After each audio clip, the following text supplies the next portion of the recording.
Você já cometeu algum equívoco na hora de ler uma passagem bíblica? Alguma vez você interpretou a palavra de Deus de forma errada e só depois percebeu que aquela interpretação não tinha nada a ver? Pois é, se a tua resposta for sim, saiba que você não está sozinho nessa. Eu também já cometi vários erros de interpretação. Nesse vídeo eu quero falar sobre alguns erros que nós cometemos ao ler o livro de Apocalipse. Ao eliminar esses erros, a nossa leitura será muito mais equilibrada e saudável. Então, fica comigo até o final.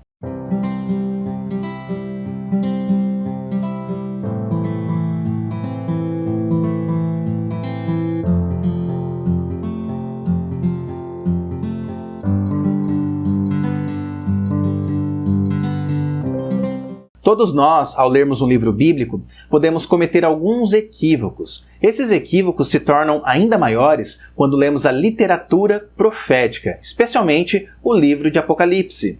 Isso porque a maioria das pessoas gosta de fantasiar as profecias bíblicas e de criar possibilidades de interpretação que são sensacionalistas. Por isso, o primeiro erro que nós cometemos ao ler o livro de Apocalipse é pensar que o Apocalipse fala somente sobre o fim do mundo.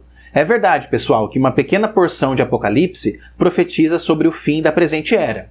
No entanto, essa não é a mensagem central do livro. Apocalipse trata especificamente sobre o fim do Antigo Pacto e a inauguração do Novo Pacto em Cristo Jesus. O objetivo do livro é mostrar que Israel recebeu o juízo divino como consequência de sua rejeição ao Messias prometido.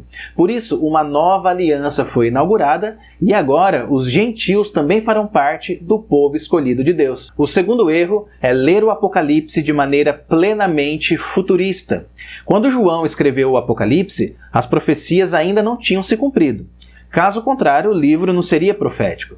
Mas apesar disso, a maioria das profecias se cumpriu naquela geração do primeiro século, poucos anos depois do registro profético. Com isso, eu quero dizer que as profecias eram futuras para os leitores originais de João, que leram essas profecias antes do cumprimento delas. Mas hoje, depois de quase 2000 anos, as profecias se tornaram passado. Nós lemos as profecias a partir do ponto de vista histórico, porque a maioria delas se cumpriu. Conforme eu disse no primeiro erro, existe ainda uma pequena porção profética que diz respeito ao futuro, mas isso não é verdade em relação à porção maior do livro de Apocalipse. Sendo assim, a forma mais segura de compreender esse livro é olhar para o passado e contemplar o cumprimento das profecias na história, e não olhar somente para o futuro, pensando que quase tudo que está escrito ainda vai se cumprir. O terceiro erro é ler o Apocalipse e ficar com medo das profecias. Apocalipse revela que Satanás, os demônios e os filhos das trevas serão condenados para sempre.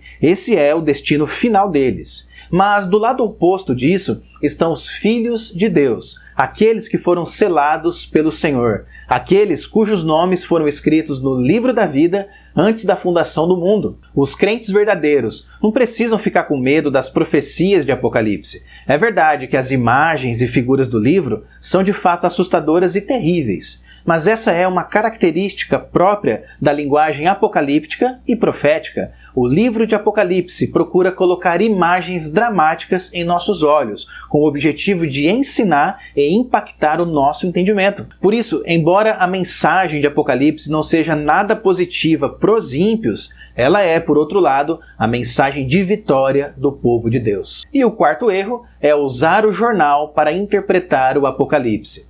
Veja, pessoal, a mensagem bíblica sempre vai ser relevante para a atualidade. Isso também é verdade em relação ao livro de Apocalipse, ainda que quase tudo que está escrito lá já tenha se cumprido no passado. Devemos concordar com o teólogo suíço Karl Barth, que disse que é preciso segurar numa mão a Bíblia e na outra o jornal do dia. O problema é que muitos cristãos não usam a Bíblia para compreender o jornal, mas usam o jornal para compreender a Bíblia. Em outras palavras, eles interpretam as profecias bíblicas a partir das notícias do cotidiano. Dessa forma, o jornal é colocado como parâmetro hermenêutico. É por essa razão que muitas pessoas, depois de assistirem uma notícia trágica pela TV, dizem mais ou menos o seguinte: é o fim dos tempos mesmo, Jesus está voltando. Essa declaração mostra claramente que o jornal está determinando o modo de entender a Bíblia. Então, pessoal, temos aqui 4 erros que cometemos durante a leitura de Apocalipse. Existem outros erros que eu deixei de fora do vídeo, mas se cada um de nós corrigir esses 4 erros, a nossa leitura será muito mais proveitosa e coerente com o restante das Escrituras. Portanto, quando você for ler o livro de Apocalipse, observe cada um desses pontos que foram mencionados. Talvez você esteja tropeçando em pelo menos um deles. Se isso estiver acontecendo, não desista da leitura por causa disso. Algumas barreiras são derrubadas somente com a dedicação e perseverança. Continue firme, porque certamente Deus vai te capacitar.